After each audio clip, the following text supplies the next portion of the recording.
Welcome to the Radio Toons podcast, guys. How's it going? Going good, man. I'm Steve, by the way. I'm Ernie. Welcome to the special Valentine's Day / Olympic Games. Slash.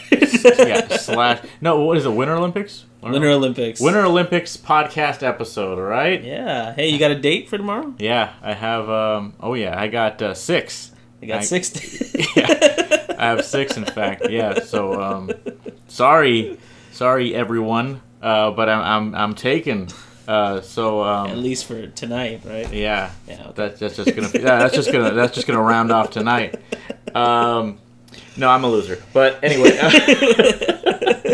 I don't really want to talk about the Olympics. I don't give a shit about the Olympics. But I know you've been watching them and you find them a little bit interesting. Yeah, there was dude, it's crazy because like we were watching downhill snowboarding freestyle. I forget what it's called, but like all these people from Canada just rocking it. They're like nailing all these tricks and whatever. And then the 16-year-old kid from America wins gold. Oh, it's really? Crazy. 16 years from old. America? That's what I found surprising. That's why I was like, oh crap, dude! Like it was pretty crazy. So it's like it's interesting to see our people go to the Olympics because we're not great at the Winter Olympics. We're just kind of average. I'm not trying to shit on our country or anything, but I would say that we're not very disciplined in regards to like anything like that, you know? No, we do really well in the Summer Olympics. Oh, do we? But then again, we have the most athletes, I think, out of every country. Oh, okay. Because I'm like, we're not... I mean, like... No, we bring home a lot of medals for summer. Winter, like, not so much. Soccer World Cup, we're not good, right? Like, that's not a good team. No. There's certain things, I guess. Whatever. Anyway. But yeah, it's been interesting to see. Yeah. Okay. We're not doing terrible this year. I was like, I watched a fraction of it, not the whole thing, but I was watching this weird event where they ski for a bit. And then they shoot? Yeah.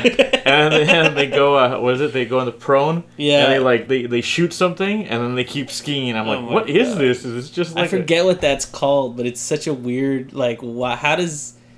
Who thought of... This is a sport. Two like things combined into one. Yeah, it's like a game show or something. It's like they bend down and they shoot the thing and they have to crank something really fast. And then like it's like fucking WarioWare or something. It's ridiculous. Oh man. But then I did also catch another fraction of like ice skating. Yeah. It was on TV somewhere, I forget. But somebody fell and I was just like, "Oh my god." There's been a lot of people falling. I could never like imagine like embarrassing yourself in front of so many, because you know they say like, oh, you represent your country when you go out there, you know. It's not just like fuck. But it's so funny because people say that, but I don't know if that's true in other countries, but in America it's like if you get a gold medal at the Olympics, you're not set for life, but you don't have to worry too much about your future because endorsement deals, all that kind of stuff. Wheaties? People sell Wheaties or what? Yeah, the Wheaties thing. Plus, I mean, you have that on your roster. You could go do like talks and stuff. People want to hear from Olympic athletes, you know? I guess. Yeah. I didn't know that. And if you invest your money, if you get all that money up front, invest that money, you're pretty much good to go. Invest it into Lamborghini. I mean, definitely, definitely do that. You're gonna want to get smart buy. Make sure you lease a Lamborghini. You're gonna want to get every Apple product. Just go add all to cart on their website. They came out with some product too, but I don't know if it was a HomePod. Is that what you said it was? I think it was the HomePod. They announced it before, but they actually like released it. I don't know what the fuck that is. It's like Alexa. I think it's like supposed to be your. It's Siri in a pod in your house. Okay. So it's Siri for your house, I guess. All right. And if you connect it to your smart home or whatever, you could be like, hey, turn the lights down. That's lock the door. Yeah, that's what I heard. That's what I heard was like the review was more or less. If you have all the other Apple shit, it works great in tandem with it. Yeah. But if you have none of it, it's garbage. It's like, why would you have this? This is the last piece you put on top of your Apple sundae. Yeah, it's like the cherry on top. Exactly. Okay, cool. We we have none of those things. Yeah, we gave Apple a little shout out for no reason there. But hey, we watched some stuff this week. Yeah.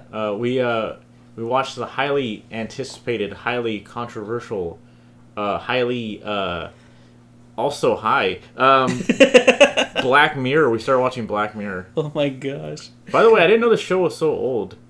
Yeah. People when it first came out, people were like, I just got Netflix just for Black Mirror. Like, people were drawn to this as soon as it came out. Yeah, because I was talking to one of my friends about it, and he was saying, like...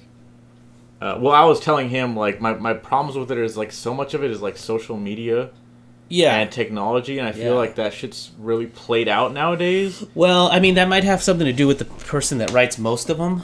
It's a guy named Charlie Brooker, I believe his last name is, and he's a comedian from Europe, and he does, like, his bit is that he's always doing these satirical, like, news shows. And remember that show I talked about? I think it was a while ago. It's called Screen Wipe, where he talks about TV production. Okay. And this is his bit. Like, he talks about it in such a, like, mean, satirical way. So he's been doing that for years. But it's weird that he would write these, like, I wouldn't call them horror. I think you hit the nail on the head when you told me it's like a Twilight Zone. Well, okay. Let me get back to my point real fast. The show is old, and me watching it nowadays, I feel like social media, like, quote-unquote hate, and trying to be artsy, like, as far as, like, cell phones are taking over everyone's lives, and like social media is just it's you don't want to have like posting stuff and whatever. Like, it's so played out. I'm so done with that shit. Like, every artsy filmmaker nowadays is like, yeah, my film, it's called Rescale and Crop, and it's about how people just show you the good, you know. Like, I'm so tired of that shit. But in this show's, like, defense, I guess, I'm watching it late. So, that was basically my main problem with it. The other thing was, so many episodes are, like you just compared it to Twilight Zone. Everyone's compared it to Twilight Zone. Twilight Zone is, in my book, is known for having, like, really good twists, you know? Right. A lot of the twists in these episodes are, like, it's a simulation. You know? Like, a lot of... simulate. Yeah, it's like, oh... It's a simulation. It was a simulation the whole time. Like, I think I just spoiled 5 episodes by saying it's a simulation. You know what I'm saying? Like, yeah, but I think I know what you're saying. It's like the technology part of it. Like, almost every single episode so far, we've seen, like, I've seen most of season 4 because Netflix decided to show me season 4 first. Yeah, it's listed backwards. And I saw all of season 1, and in those 2 seasons, technology was all over the place. It was all future stuff. Yeah, and you know what? I've noticed that, like, I guess I didn't know that this from the beginning. I thought it was just stories from wherever the fuck they wanted to pull it out of. It's all like its own universe. This is all in its own world. Oh, really? Yeah, because they make calls to other episodes later on. Oh, do they? Not directly, but, like, you saw the second episode where the girl sings? Yeah. They sing that song in the background later on. Oh, okay. Or, like, it'll be on the radio or something. Yeah. Or, like, like, these weird chips that they have in their head will be in another episode. Okay. And it'll just be, like... They have similar technology throughout the entire That's what thing. I'm saying. Things are just organically placed into other episodes, and you're supposed to believe it's like it's the Marvel Cinematic Universe, if you will. Oh, jeez. But, yeah, so my favorite episode so far is, you know, it's not surprising, but the Star Trek episode. Right. Because I understand what this show is, you know, like, it's supposed to, like, every episode ends kind of bittersweet, you know, it's a bit creepy and horrific, so that's not always how these things end. Yeah, and it always deals with somebody's vice. It's a vice of some sort that somebody, you know, they get their comeuppance kind of thing. Yeah, but the Star Trek episode actually, I'm not trying to spoil it, but it was actually more or less like a formulaic kind of just like, yeah, hey, like, you know, maybe things work out at the end kind of thing. Yeah. and I really liked, like, how they did the costumes and stuff, and they like turned up the saturation when it was like... It was a real departure because the rest of the episodes I've watched have been really dark and dreary. Yeah. And, like, the saturation's taken out, and then when they switch over, because, like, the episode it's a simulation that he jumps into. It's a simulation. So the simulation is very jarringly the opposite. It's like nice bright costumes over saturation, blah blah blah. I have a problem with that episode though.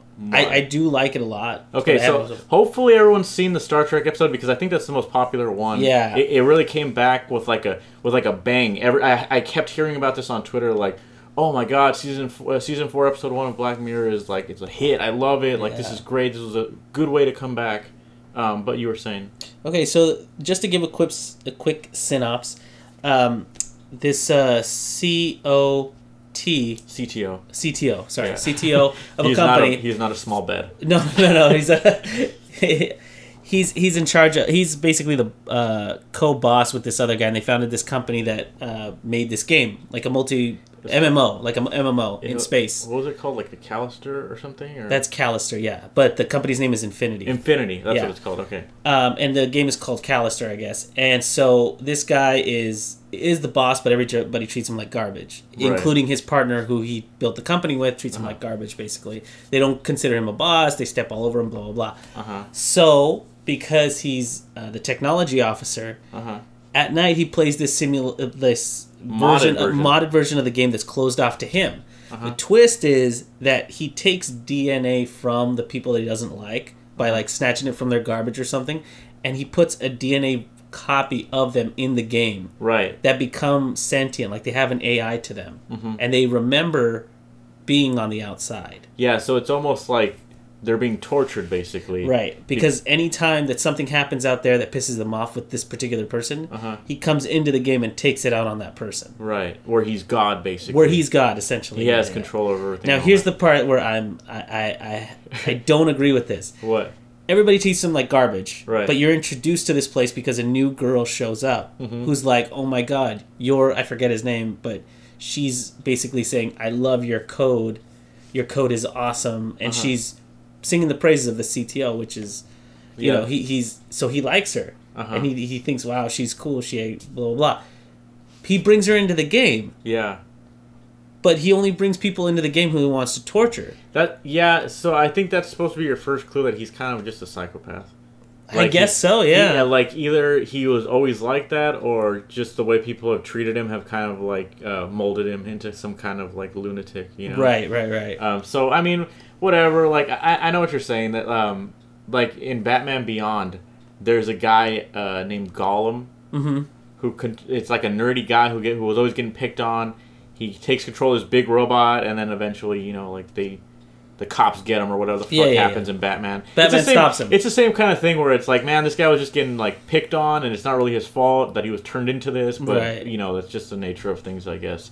But that's the part that I was like, I don't buy it, but then it ends exactly how you think it's gonna end. Not to spoil anything, but that's how it ends. He's kind of a dick, though. Remember that pizza guy or whatever that comes by? He acts like a dick to him. I guess so, yeah. But considering you didn't order the pizza, and this guy's like, just buy the pizza, all right? Yeah. So you're kind of like, okay, great. I don't know. I suppose they don't do a good job of making him likable, though, is what I'm saying. But I will say it was a great episode. It's done really, really. It was. Really it was well. really. It does. It was good. Sorry, that made no sense, but it was a really good episode. The music in a lot of these episodes too is actually really good. I don't know if you saw this episode, but it has to do with like rankings. And so everyone has a cell phone, and like whatever you post on like social media, people can rate you 5 stars out of 5 stars. Right? And the more 5 stars you get, your overall ranking goes up. Okay. As out of a 5. So like people will be like 4.6 or 3.2 or whatever. Okay.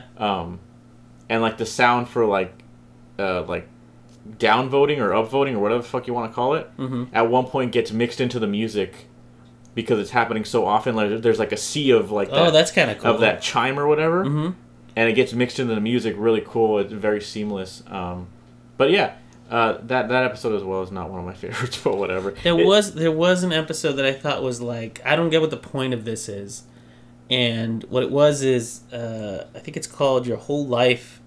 Oh, the history of you. The history of you. There you go. Yeah, I know what you're gonna. I think I know what you're gonna say. So the premise of this is that you get something implanted in your head that literally records everything you see. Yeah, it's a grain. It's called a grain. It's called the grain. They stick it behind the ear of somebody, and you have this little tiny remote control, and you can essentially record your entire life, go back, play it back, blah blah blah. But the entire episode has really nothing to do with the technology other than it speeds up and spoiler alert, I guess, but it breaks this couple up.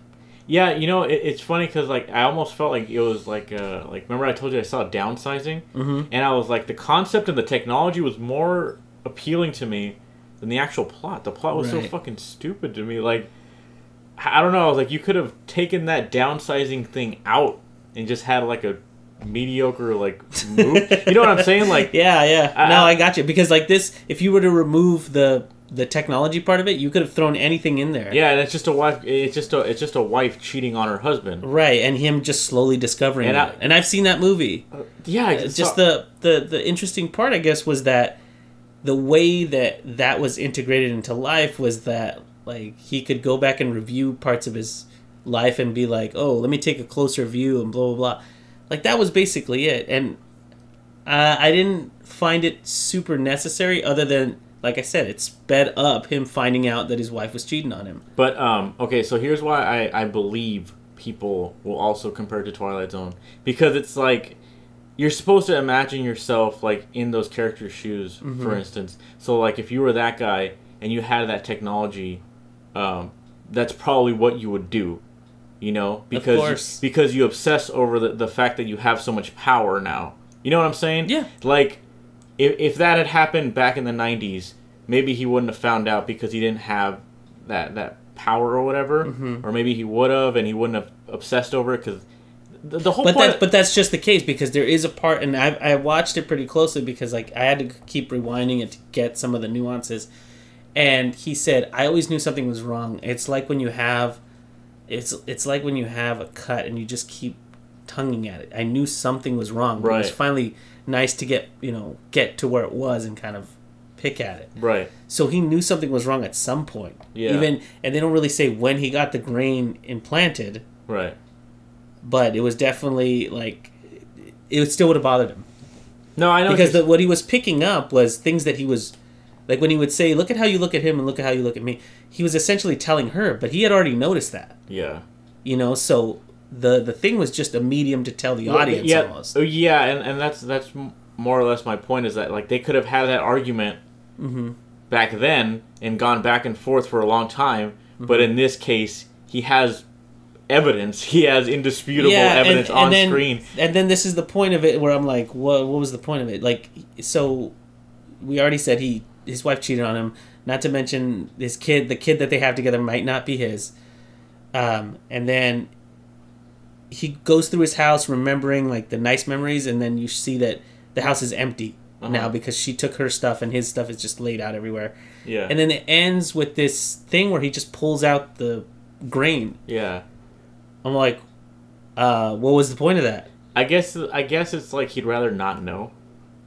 You know? I guess. But like the images that were flashing on the screen were all pictures of her. Okay, so I think that's overall the sense you're supposed to get from the show, is that like this world is like where this is a world where technology just gets a little too advanced, and when we know too much or we have too much control over our lives, I guess, we become obsessed with it. That's the only thing I get from it, you know. Like, well, I mean, definitely in season 4, there's it's been the cover of like the... I've only seen one episode, by the way. No, right. But I'll tell you the beginning of it because it happens pretty fast. But it's a episode called Archangel. Okay. And it's that if you see a still of Black Mirror, and it's not that little smiley face crack in a mirror. Okay. It's not that. It's like this little girl with something getting put in her head. Oh, okay. And it's basically... this mom gets really freaked out, and she's like, what can I do to make my kid safe? Implant in the head, and I can see what she sees.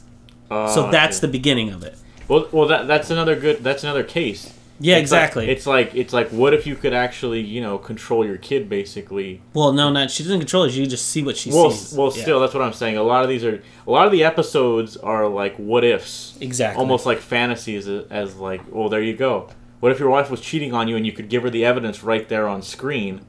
You know. But the second episode of season 1, I actually really did like. It was, I think it's called 15 Million Merits. Yeah. That one, actually, it's weird. That was the one I didn't like at all. Yeah, because the characters, more or less, they get kind of screwed over pretty bad. But that's not even it. It's just like... I understand when people say, like, you've said it before, he's like, I don't need to know the entirety of this world. But I needed to know something about this world. Okay. You know, like you already said about these, it starts with you find out that this guy lives in this tiny little cube. He peddles for credits, and he can spend the credits on something, and then he goes to sleep. Yeah. Like, that's his life, essentially. But they never tell you why they're doing it. they never say if they voluntarily were doing this. They kind of don't state enough where I believe what is going on in this world. I think that's just... Yeah, I don't know that either. I wasn't, like... I don't know if they said it in the episode, but I guess the point of that episode was, like the market... when the market he says it in the episode, when the market sees something that's genuine and, like, I guess attractive, it has to break it down into small chunks and portion it off to people, and it becomes so diluted that it's not even a product anymore. Right. So, like... Which is what he's saying, is, like, you turned us all into that. Right, because, like, what they're buying with their credits is essentially nothing. Right. They're buying, like, a fucking chicken or something for their room that's digital, or, like, a little penguin, or weird stuff that's not...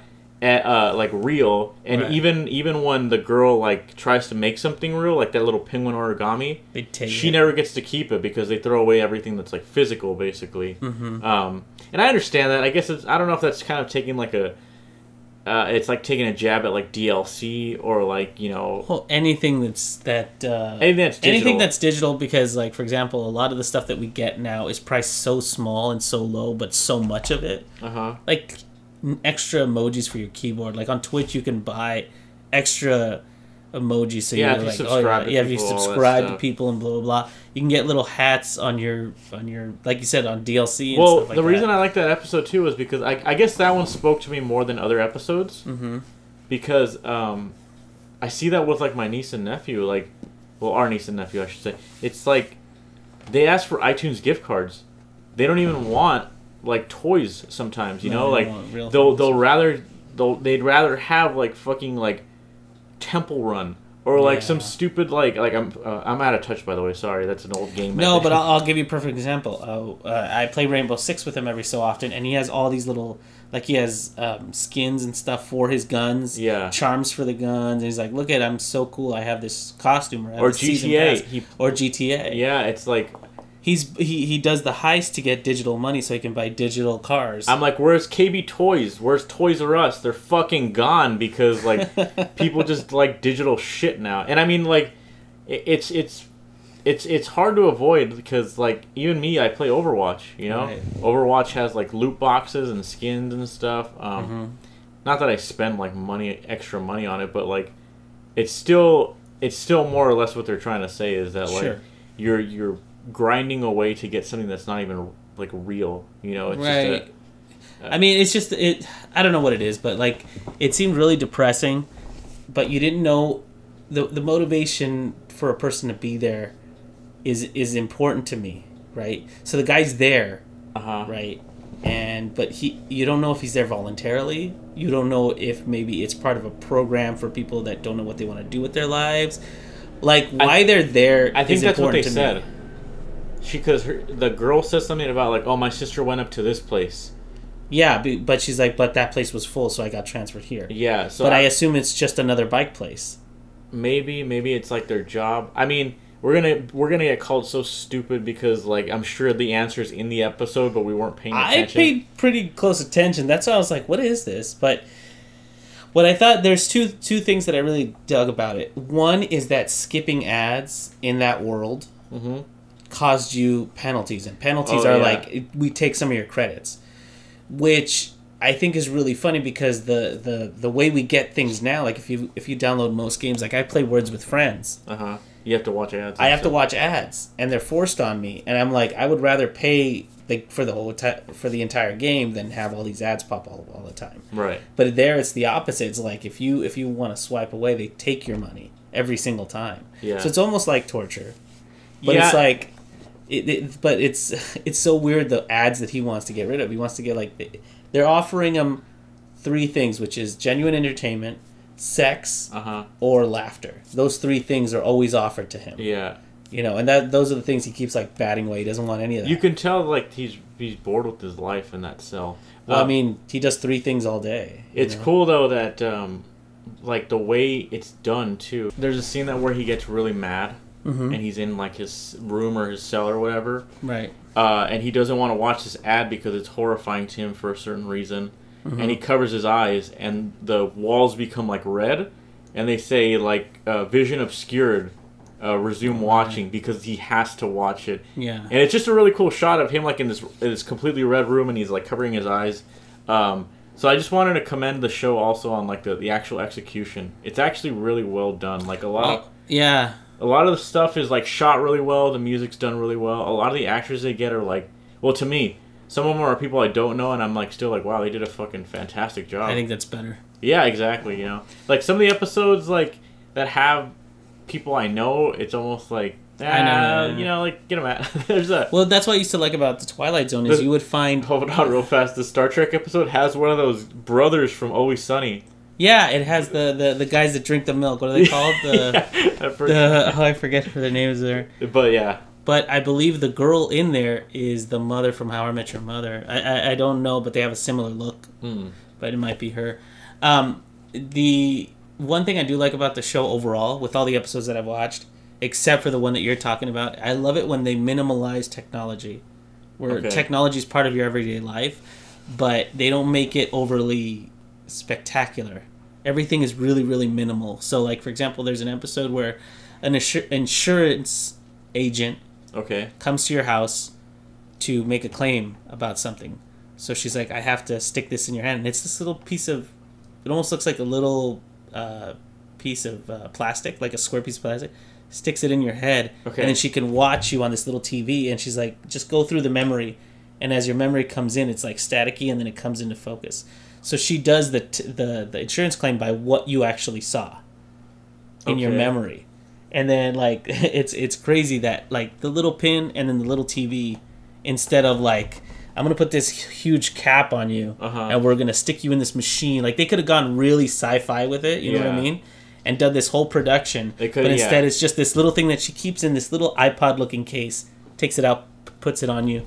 Like, it seems real. No, I know what you're saying. You know what I mean? And that was more or less my point, is that, like, they organically place these things into episodes. Right. So it's more of a believable universe at that point. Right, because people don't, at least now, people don't like technology that seems invasive.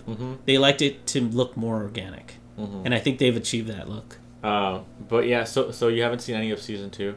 No season 2, no season 3, but finished season 4 essentially. Season 2 has an episode called Playtest, where a guy is playtesting a video game. Okay. And that episode is actually pretty cool. The only thing I really didn't like about it was, you know, when somebody who is like out of touch with gamers makes gamer stuff, it's always a little bit like. Hate that. Lame. Yeah. There's a part where he's looking at this girl's game collection, and he's just like, wow, amazing game collection you got here. And she has like 6 games. Like, I'll put up a screenshot, and it is not a lot of games. It is a very small amount of games. Oh my god. But yeah, I mean, I guess that's all I have to say about Black Mirror. What about you? I enjoy it so far. I just think it's a little bit overhyped. I wouldn't say it's overhyped. It's a good set, but somebody told me it was scary. It's definitely not scary. Some of them were pretty scary. I mean, but of the ones that I've seen all of season 1 and 4. Not scary at all. They're kind of more like thrillers. Well, and mysteries. I am what you would call a pussy when it comes to scary stuff. That we can use that to segue into our next point. I also watched The Shining. We both watched The Shining this weekend. Yeah, but it was your first time watching it? Yes. Okay, I have watched it before several times, actually. I really enjoyed it. People have told me that it wasn't scary. And I watched this movie, and I was fucking scared. So, I'm pretty mad about that. No, okay. It was a little bit different, because it wasn't your typical, like, jump scare, you know, like, gimmicky kind of horror film or anything like that. It was more of a artistic, creepy movie, if I can say that, you know? I would call it like a suspenseful thriller. Yeah, it was yeah, it was thrilling. It definitely was thrilling. But it's a Kubrick film.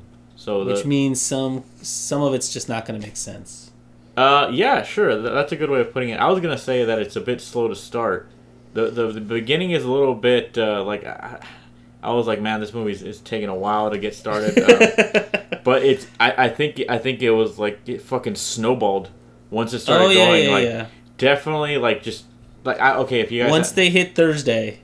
Yeah. The only like detriment to this movie, I guess, would be that the scenes that were like super powerful are parodied so often that I already knew it was going to happen, you know? Mm-hmm. Okay, so this cannot possibly be spoilers, right? Because everybody knows what this is. Okay, the scene where you finally find out what he's been writing the whole time. Right. You know, all work, no play, Jack and boy, whatever. I feel like if I didn't know that was what he was writing, it would have been a lot scarier or like creepy. It would have had more impact, basically, you know? But that's not the movie's fault, obviously. Right. You know, or like, you know, here's Johnny, whatever, like all the scenes that you know, come and play with us or whatever, you know, it's just like not scary. It's not scary because I've seen the parodies already, which is not its fault, but you know, but yeah, I thought it was great. I was telling some people that like as the movie goes on, you kind of feel like you're going insane along with Jack Nicholson, and the things that he starts to say makes sense to you because it's almost like you guys are on the same like mentality, you know what I'm saying? Like, well, I mean, definitely when you first saw the movie, you felt like you're going a little crazy because a lot of the stuff that's going on, you swear was correct, but it's actually incorrect. Yeah, it's like I would use the word jarring. Like definitely like jarring, confusing, all these kind of things, and what you think is going to happen doesn't happen. Right. The movie does a good job of setting it up because when you watch it, you're like, wow, it's taking a long time to start.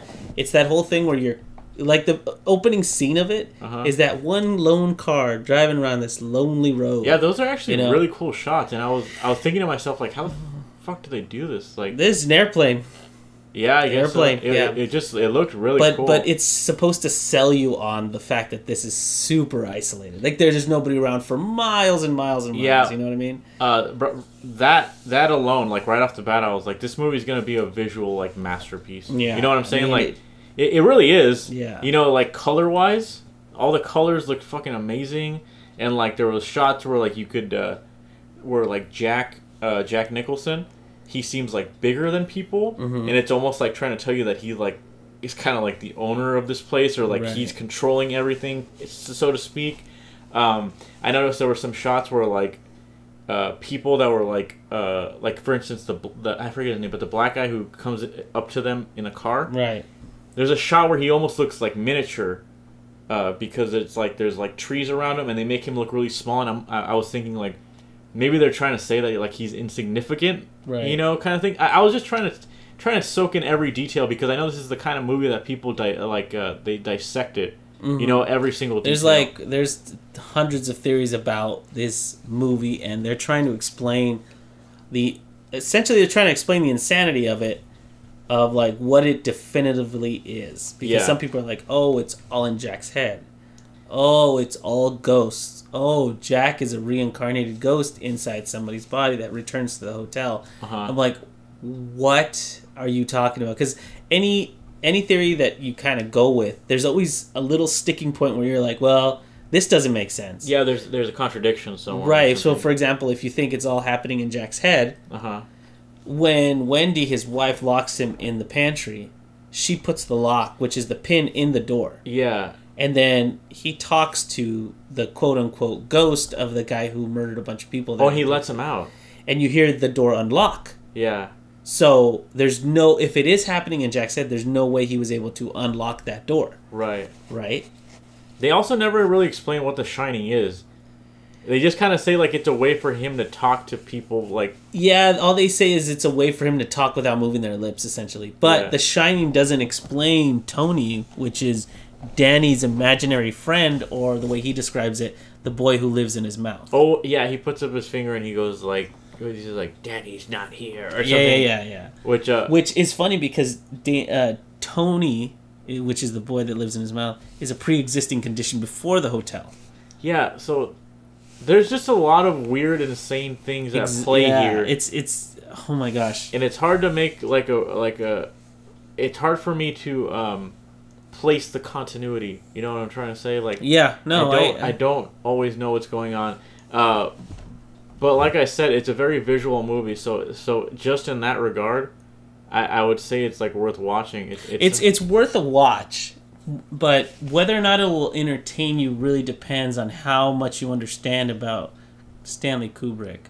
because it is an old movie, Mm-hmm. so things tend to run slower and have like a medium pace until they ramp up kind of at the climax of the movie. And some people, like, for example, the one thing that this movie has that you could tell it's an older movie, the credits roll in the beginning. Okay. And nowadays that just doesn't happen. Right. You know, when you get into a movie, it's like, oh, maybe they'll have the person's name at the bottom right when it starts. I should have looked it up, but I think it's the 60s, right? It was made in the 60s. Something like that, yeah. But, like, all these credits roll by, and it's that's the time that the movie takes to kind of set you up. Uh-huh. Minimal amount of music. It's more like a tone that goes through the very beginning.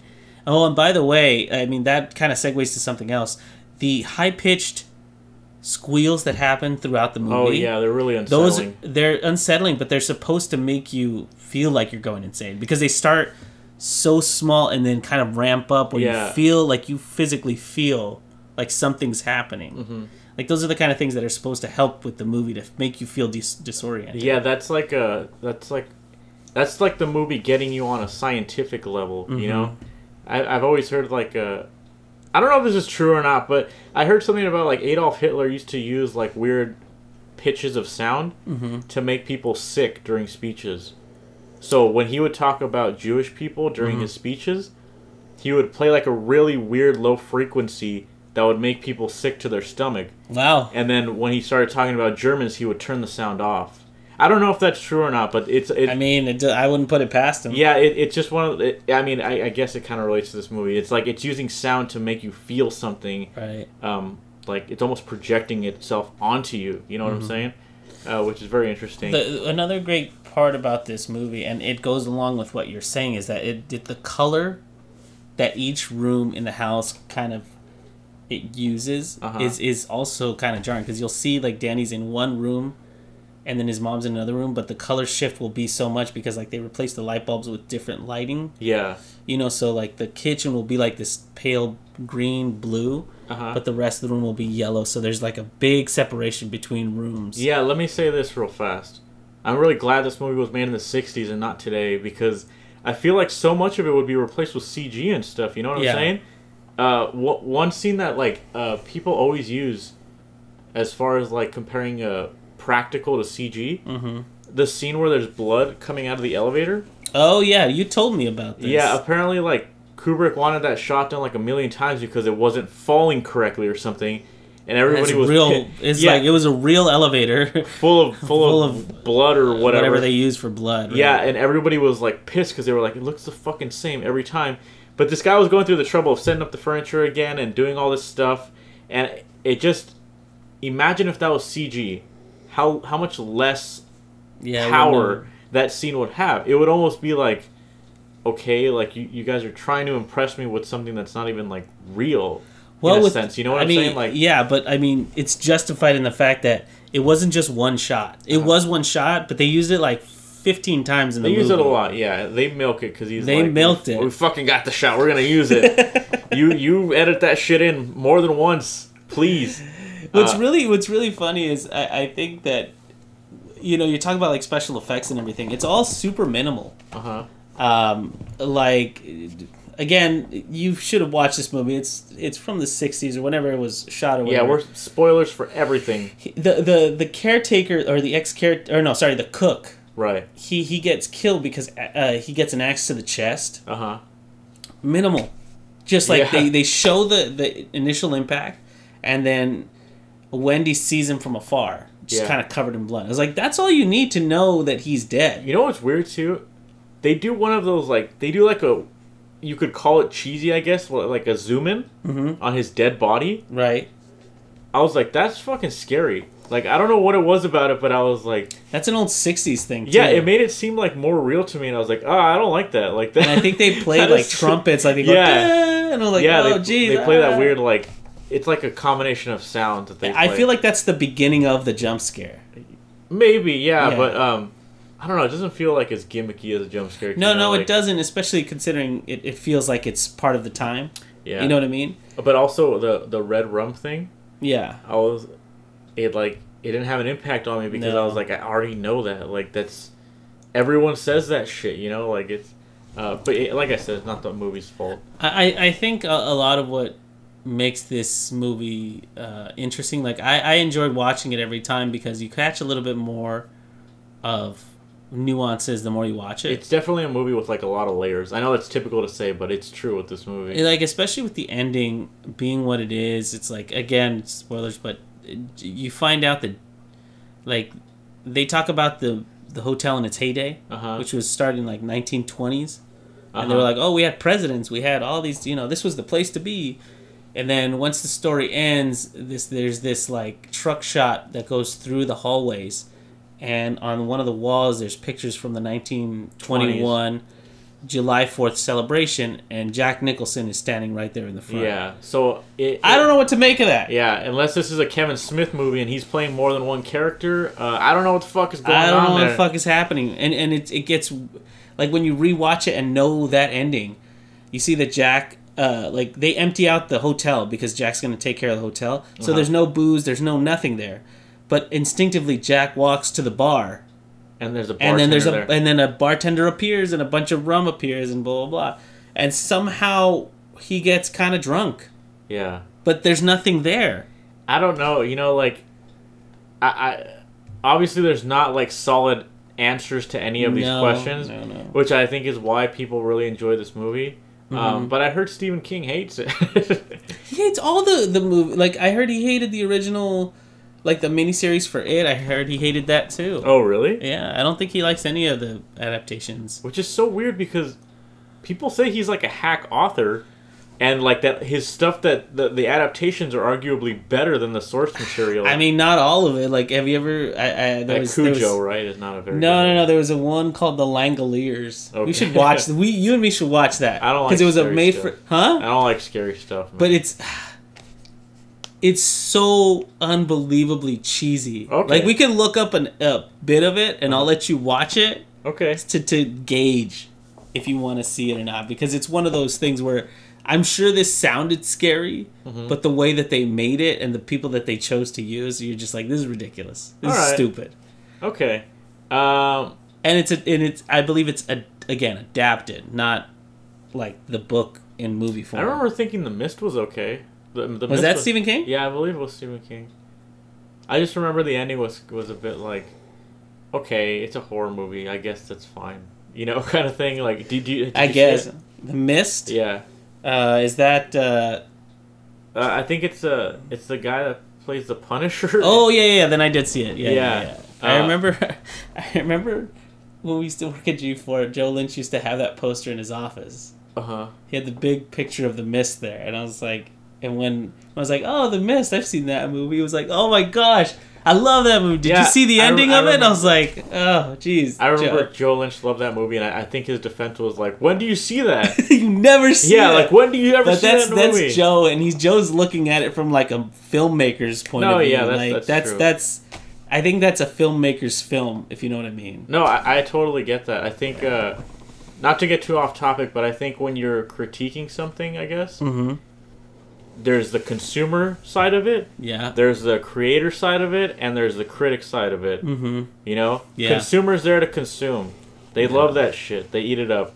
The creator is there looking at how it's made. Yeah. And they're admiring the creator for it. Yeah. The critic is there to shit on it.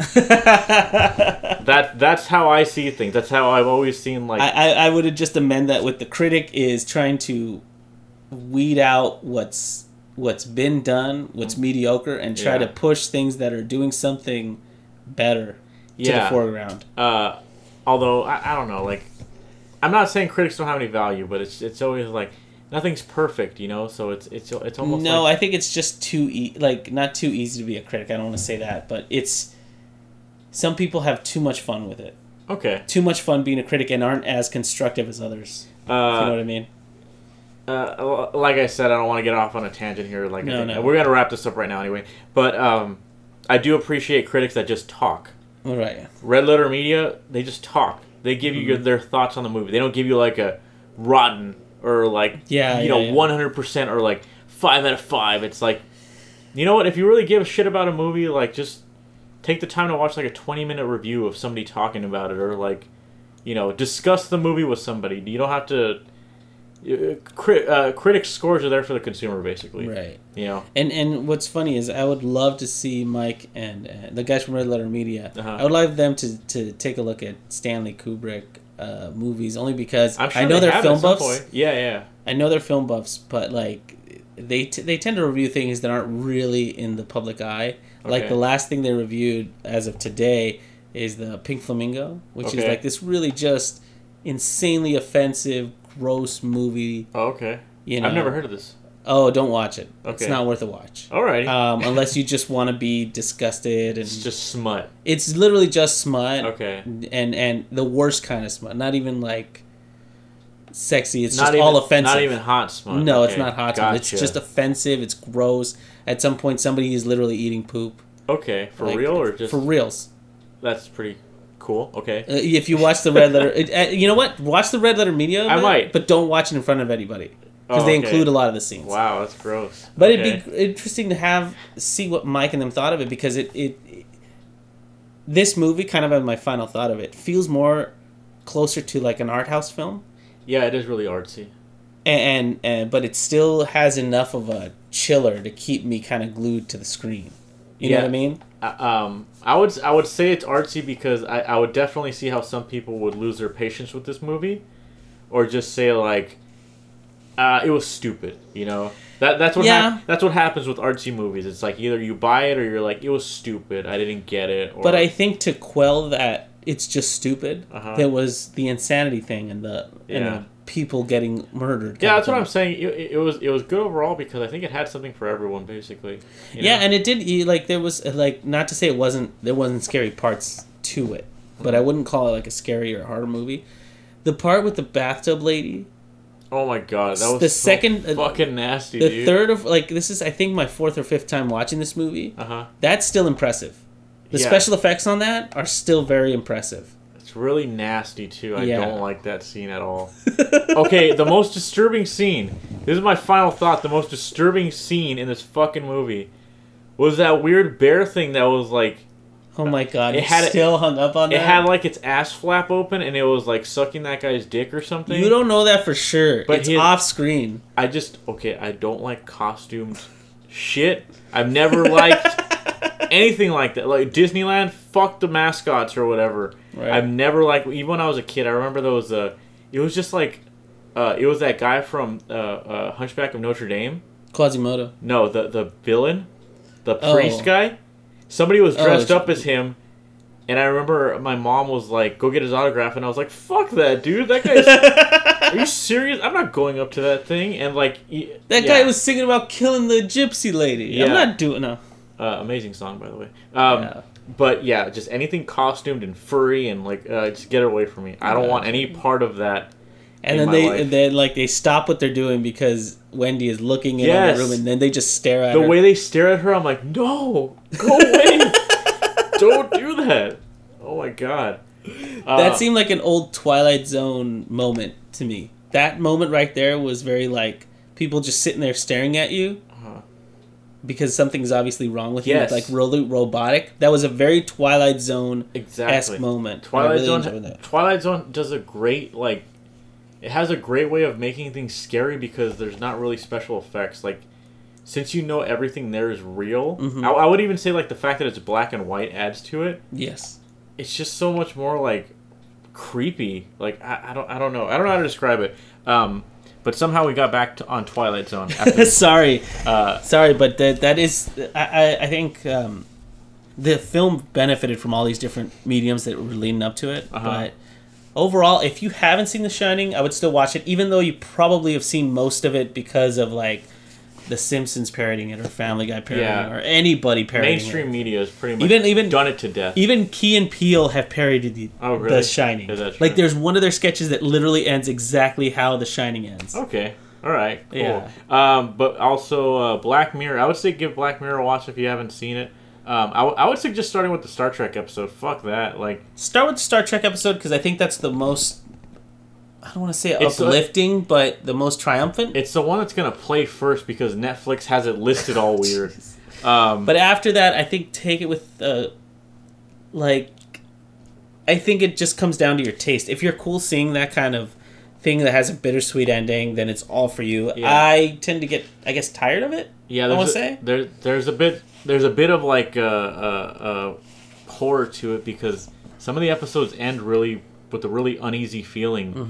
Mm-hmm. But I guess what the show is there for is to make you think. It's a mirror. It's a reflection of society. It's a dark reflection of society. Oh my gosh, the Black Mirror. I get it. No. Sorry about that. It's a show that makes you think. That's what I'll say about it. At the very least, it's a really interesting, entertaining, thrilling kind of show. Mm-hmm. So that does it for this week, guys. See you next week. See you next week, guys.